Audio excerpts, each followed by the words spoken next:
Hello everyone, my name is Gurbaksh. I'm Meenakshi Pant. Welcome back to our channel Cantaloupe HR Solutions. In this video, we are discussing about various kind of termination in India. Also, we will discuss the legal remedies in case of unlawful termination in India. So before proceeding ahead, I would request you to please subscribe our channel for more informative videos.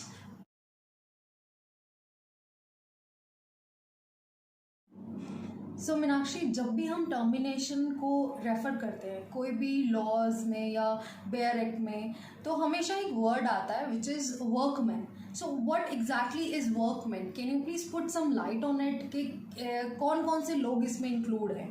Sure Gurbaksh. So workman जो है सबसे पहले जो define किया गया है वो industrial dispute act के अंदर डिफ़ाइन किया गया है. बेसिकली जो एम्प्लॉयज़ होते हैं वो भी दो तरह के होते हैं और जो एम्प्लॉयर्स होते हैं वो भी दो तरह के होते हैं. Right. हमारा लेबर लॉ जो है बहुत ही ज़्यादा ओवरलैप्ड है, वन थिंग, कॉन्व्यूटेड है बहुत ज़्यादा, सेकेंड थिंग. तो इसमें थोड़ा सा मैं जस्ट ब्रीफ दूंगी बिकॉज बहुत ज़्यादा उसको डिटेल में बोलेंगे तो the video will go so lengthy. So cut short में दो तरह के एम्प्लॉयर्स होते हैं. One is establishment and another one are factories. Establishment में वो सारी कंपनीज आती हैं जो कि शॉप एंड एस्टेब्लिशमेंट एक्ट के तहत रजिस्टर्ड है. सेकेंड थिंग जो फैक्ट्रीज हैं, फैक्ट्रीज में ज़्यादातर इंडस्ट्रियल डिस्प्यूट एक्ट वाले लोग जो भी मैन्युफैक्चरिंग प्लांट्स हैं और आपकी माइंस हैं ये सब आ जाती हैं. Same with the employer side. So employer में एक तो हो गए आपके एम्प्लॉय जो भी डिफरेंट डेजिग्नेशंस पे आपके एम्प्लॉयड होते हैं. एंड सेकेंड कैटेगरी जो आती है वो वर्कमैन की होती है.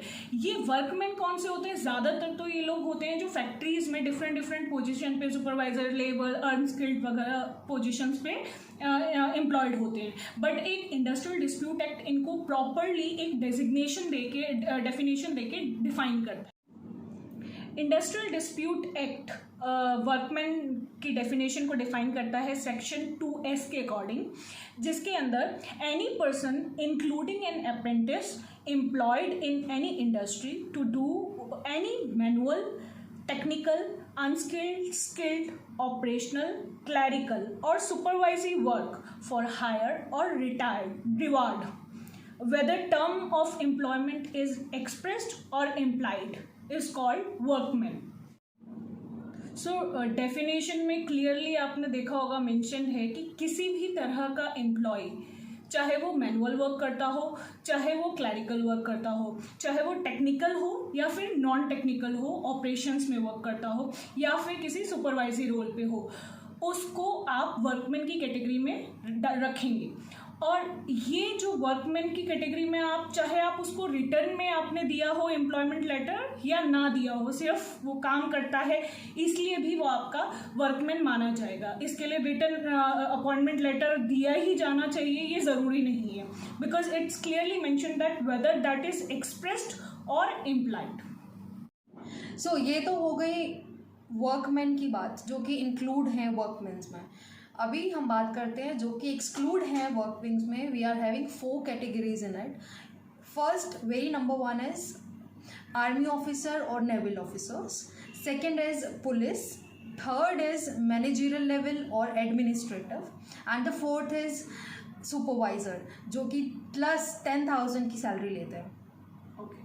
सो गुरबख्श, यहाँ पे आप एक चीज़ और भी ध्यान रखने वाली बात है कि कई बार क्या होता है कि मैनेजर्स जो होते हैं they are also dependent on their senior managers और बॉसेस. सो क्या वो लोग भी इस कैटेगरी से एक्सक्लूड होंगे?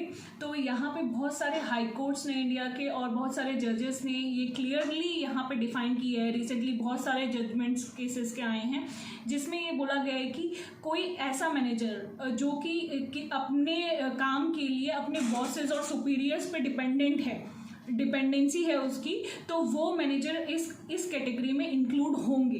करेक्ट. वर्कमैन की कैटेगरी में मान लीजिए एक पायलट है, पायलट अपने इंस्ट्रक्शंस को लेने के लिए अपना एटीसी और अपने सुपीरियर्स पर डिपेंडेंट है, तो वो इस कैटेगरी में आएगा, वर्कमैन की कैटेगरी में आएगा. सेम लाइक एक आईटी कंपनी है जिसमें 10 प्रोग्रामिंग डेवलपर्स हैं, प्रोग्रामिंग मैनेजर्स हैं. और उनके ऊपर एक सुपीरियर बॉस है, तो वो 10 जो प्रोग्रामिंग मैनेजर्स हैं, because they are dependent on the superior to take the actions, so वो सारे लोग भी एक वर्कमैन की कैटेगरी में आएंगे। यहाँ पे वही लोग एक्सक्लूड किए जाएंगे जो कि सीनियर लेवल पे हैं, जिनकी एक अथॉरिटी है, इंडिपेंडेंट अथॉरिटी है, और जो नीचे के लोगों को मैनेज करते हैं, 8-10 लोगों को मैनेज करते हैं, तो वो लोग इस डेफिनेशन से एक्सक्लूड किए जाएंगे। ओके, तो हम लोगों ने अभी समझा वर्कमैन के बारे में, वर्कमैन क्या होता है, कौन कौन से लोग इसमें इंक्लूड होते हैं, कौन कौन से लोगों को एक्सक्लूड किया जाता है इंडस्ट्रियल डिस्प्यूट एक्ट के according.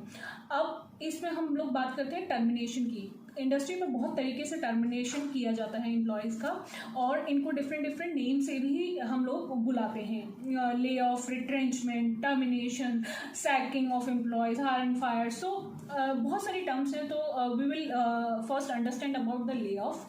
Gurbaksh, can you please elaborate the term layoff? Sure. So Section 2KKK defines to layoff as the inability, failure, or refusal of the employer to provide employment to a workman whose name is mentioned in the muster roll. सो इसका मतलब ये है कि अगर किसी भी factory या किसी भी कंपनी में अगर किसी भी चीज़ की नेचुरल कैलेमिटी हो जाती है, या फिर कोल या पावर की वजह से अगर वो company for a time Bing बंद हो जाती है या काम रुक जाता है, उस टाइम पे एम्प्लॉयर जो है वो एम्प्लॉयज़ को ले ऑफ कर देते हैं for a time Bing. That is not a permanent. ठीक है, तो इसमें क्या होता है, जैसे अभी फॉर एन एग्जांपल अभी हम लोग पेंडेमिक में चल रहे हैं, अभी लास्ट टाइम लॉकडाउन हो गया था सिटीज़ में, तो at that time this is called a natural calamity. इसमें कंपनी जो होती हैं वो थोड़ा टाइम के लिए एम्प्लॉयज़ को ले ऑफ कर सकती हैं, उनको एक नोटिस दे देती हैं, पहले से एक प्रायर नोटिस आ जाता है कि for that time we are not functioning, हमारा जो कंपनी फैक्ट्री है या कोई भी कंपनी है वो फंक्शनल नहीं है for a time being. It can be for a week, it can be for some days, it can be for like for a month as well. Now there are some rules and compensation for layoff. The very first point is it should be justified. I mean, the reason should be justified why you are laying off the employee. The second is employee name should be in muster roll. And the third one is employee should be informed in prior कि क्यों lay off हो रहा है, कितने time के लिए lay off हो रहा है, और क्या रीज़न है इसका ले ऑफ होने का। And the very fourth point is compensation should be 50% of basic plus DA, but it goes up to 45 days। 45 days के बाद एम्प्लॉय को कंपनसेशन नहीं मिलता, वो अवेल नहीं कर सकता है। अगर 45 days के बाद भी ले ऑफ जो है कंटिन्यू रहता है किसी भी कारण की वजह से, तो जो कंपनी है वो एम्प्लॉय को टर्मिनेट कर सकती है, या फिर उसको किसी और प्रोजेक्ट में डाल सकती है, उसको कंटिन्यू कर सकती है उसका employment. All right, Gurbaksh, thank you. So now we will discuss about the next term, which is retrenchment. Right. So retrenchment जो word है इसको डिफाइन किया है इंडस्ट्रियल डिस्प्यूट एक्ट 1947 के सेक्शन 200 में। According to that, retrenchment is the termination of services of a worker for any reason whatsoever, but excludes termination by way of punishment inflicted pursuant to disciplinary action, voluntary retirement on reaching the age of superannuation if the contract of employment contains such stipulation, non-renewal of the contract of employment, and continued ill health. So definition से ये बहुत ही clear है कि retrenchment किसी भी reason से हो सकता है। इसमें कुछ ही एक्सेप्शंस हैं जिसको इंक्लूड नहीं किया जाता।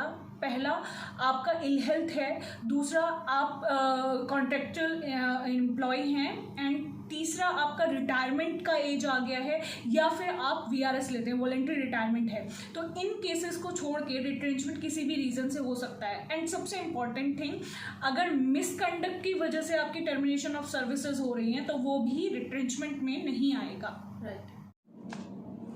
सो अब बात करते हैं रिट्रेंचमेंट प्रोसेस की, बिकॉज रिट्रेंचमेंट एक लेंदी प्रोसेस है। इसमें बहुत सारे एम्प्लॉयज़ को एक साथ भी जनरली रिट्रेंच किया जाता है।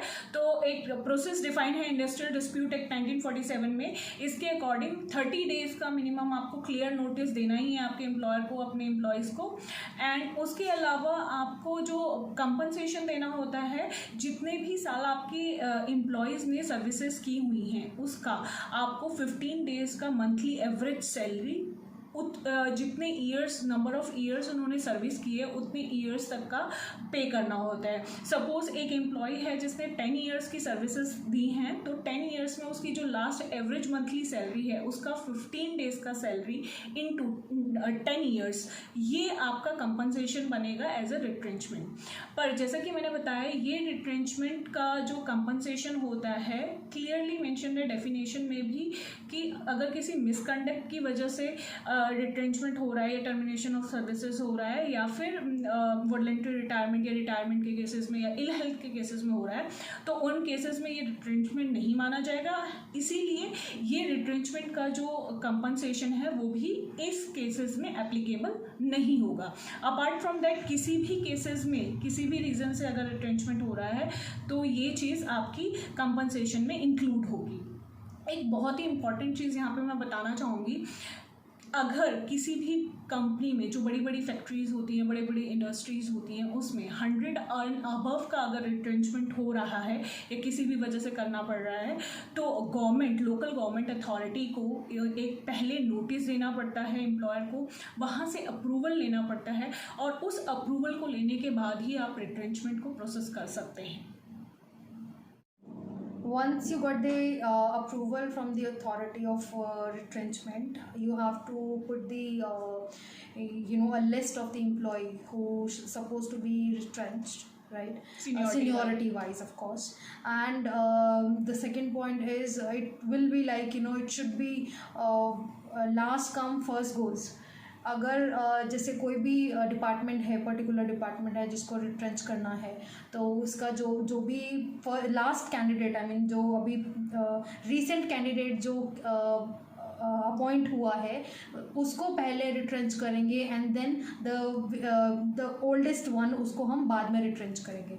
And the third thing is in case of refulfilment के टाइम पे भी जो रिट्रेंच्ड एम्प्लॉय होगा, जो फर्स्ट रिट्रेंच एम्प्लॉय होगा, it should be the first priority. उसको फर्स्ट प्रायोरिटी पे रख के पहले उसको एम्प्लॉयमेंट देंगे, एंड देन उसके बाद बाकी जो होंगे उनको देंगे।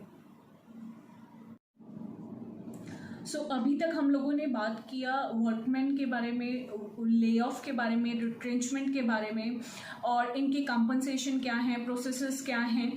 और अब हम बात करते हैं जो लोग वर्कमैन की कैटेगरी में नहीं आते, यानी कि जो लोग मैनेजरल कैटेगरी में हैं या सुपीरियर कैटेगरी में हैं, उन लोगों को अगर सर्विसेज एम्प्लॉयमेंट से टर्मिनेशन होता है तो वो क्या प्रोसेस फॉलो कर सकते हैं। तो ये चीज़ बहुत ही क्लियर है कि जो लोग भी मैनेजरल कैटेगरी में आते हैं उनके लिए उनका एम्प्लॉयमेंट कॉन्ट्रैक्ट या फिर appointment letter, that is the only base to get the compensation. जो भी आपके एम्प्लॉयमेंट एग्रीमेंट में, एम्प्लॉयमेंट कॉन्ट्रैक्ट में या अपॉइंटमेंट लेटर में क्लॉज लिखा हुआ है, उसी को फॉलो करते हुए आप लोग अपना कंपनसेशन डिमांड कर सकते हैं। सपोज कई बार ऐसा भी होता है कि एक एम्प्लॉय को सडनली निकाल दिया जाता है कि आप नेक्स्ट डे से मत आइए, किसी भी रीज़न से, XYZ रीज़न से। मैं उन लोगों की यहाँ पे बात कर रही हूँ जो लोग वर्कमैन की कैटेगरी में नहीं आते हैं। तो वो लोग इस केस में क्या कर सकते हैं, जहाँ पे ये अनजस्टिफाइड या अनलॉफुल टर्मिनेशन हो रहा है। और इस कैटेगरी के एम्प्लॉयज़ को क्या क्या सीवरेंस अलाउंस, क्या क्या कंपनसेशन मिलता है टर्मिनेशन में, ये हमने अपनी लास्ट वीडियो में ऑलरेडी मेंशन किया है। मैं डिस्क्रिप्शन बॉक्स में इसका लिंक भी दे रही हूँ। आई बटन को क्लिक करके आप इसमें इस वीडियो को वॉच कर सकते हैं और डिटेल में देख सकते हैं कि क्या क्या अलाउंसेज आपको लेने चाहिए at the time of termination of services people who are not come under workman category. So thank you guys for this video. Thank you so much for watching us. And do like, share, subscribe our channel for more informative video. Thank you. Thank you.